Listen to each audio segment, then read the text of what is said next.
जर समिती गठीत झाली तर आणखी प्रभावीपणे धनगर समाजाच्या योजना लागू होण्यामध्ये मदत होईल। तुम्ही तर आता मान्यच केलंय की धनगर राज्यात अस्तित्वात नाही, आहे तो धनगर आहे। जर तुम्ही राज्यातल्या सगळ्या कलेक्टरना सांगा धनगरांना एसटीचे दाखले द्यायला चालू करा। त्यामुळं ओबीसी आणि मराठा वाद लागायचं काहीच कारण नाही। त्याबद्दल सरकारने त्यांची भूमिका स्पष्टपणे क्लिअर केलेली आहे। योजना आहेत त्या प्रभावीपणे राबवण्यासाठी राज्य सरकार समिती गठीत करतंय। तर राज्य सरकारचं मी विशेष अभिनंदन करेन। माननीय मुख्यमंत्री महोदयांच्या अध्यक्षतेखाली समिती होते अशी माहिती मिळते, पण अधिकृतपणे अजून सरकारच्या वतीनं कुठली माहिती मिळाली नाही। तुमच्याच मीडियाच्या माध्यमातून येते तेही आम्ही वाचलेलं आहे। त्यामुळं जर समिती गठीत झाली तर आणखी प्रभावीपणे धनगर समाजाच्या योजना लागू होण्यामध्ये मदत होईल।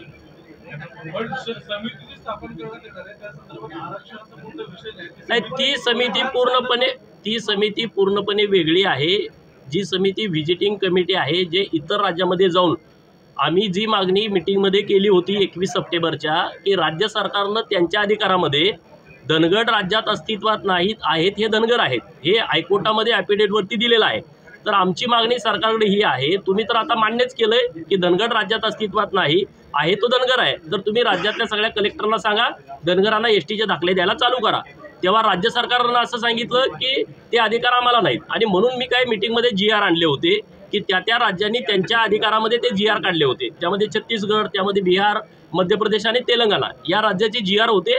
तर ते GR त्या राज्य सरकारनं कोणत्या अधिकाराखाली काढले, त्यांनी एखादा काय सर्वे केला होता का, मागासवर्ग आयोगाकडून काही माहिती घेतली होती का, इतकीच फक्त माहिती घ्यायची आहे। आणि त्याच्याबद्दलची समिती सुद्धा मला वाटतं अंतिम टप्प्यात आलेली आहे। माननीय देवेंद्र फडणवीस साहेब आणि एकनाथ शिंदे साहेब यांची मागच्या 2-3 दिवसापूर्वी पण भेट झाली। तर ही कमिटी गठीत होते।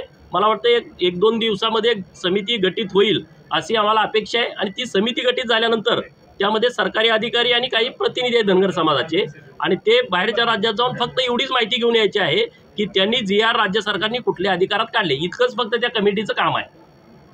सर, एकीकडे सरकार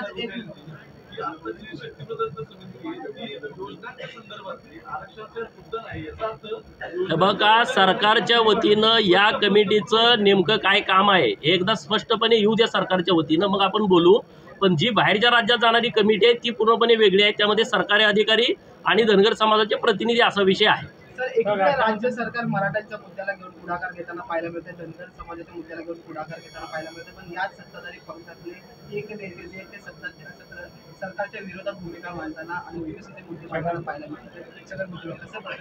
बघा, विषय सरकारकडून स्पष्टपणे क्लिअर केलेला आहे। वारंवार सरकारने हे सांगितलेलं आहे की मराठा समाजाला आरक्षण सरकार देण्यासाठी प्रयत्न करतंय, आणि जसं माननीय देवेंद्रजींच्या काळामध्ये मराठा समाजाला सेपरेट आरक्षण दिलं होतं तसं आरक्षण सरकारच्या माध्यमातून दिलं जाणार आहे। आणि ओबीसीच्या आरक्षणाला कुठल्याही कसल्याही प्रकारचा धक्का लागणार नाही अशी भूमिका सरकारनं वारंवार मांडलेली आहे।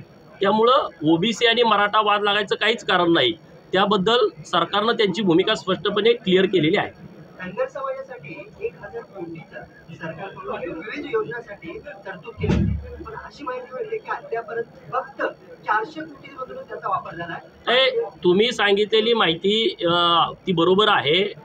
अधिवेशनामध्ये, हिवाळी अधिवेशनामध्ये राहिलेले जे काही पैसे आहेत, राहिलेला जो काही निधी आहे, मग तो घरकुलांच्या बाबतीमध्ये असेल, तो नामांकित इंग्रजी मीडियमच्या शाळेमध्ये ॲडमिशन मुलांच्या घेण्याच्या बाबतीमधला असेल, 5,500 विद्यार्थ्यांना ॲडमिशन दिलं आहे, आणखी 4,500 विद्यार्थ्यांची वाढीव फाईल अर्थमंत्र्यांच्याकडं गेल्या अनेक दिवसांपासून आहे। तर त्या बाबतीतला निर्णय असेल, धनगर समाजाच्या मुलांना हॉस्टेलला ज्यांना ॲडमिशन मिळत नाही त्यांना पैसे देण्याच्या बाबतीमधला विषय असेल, तर असे अनेक योजना त्यामध्ये आहेत।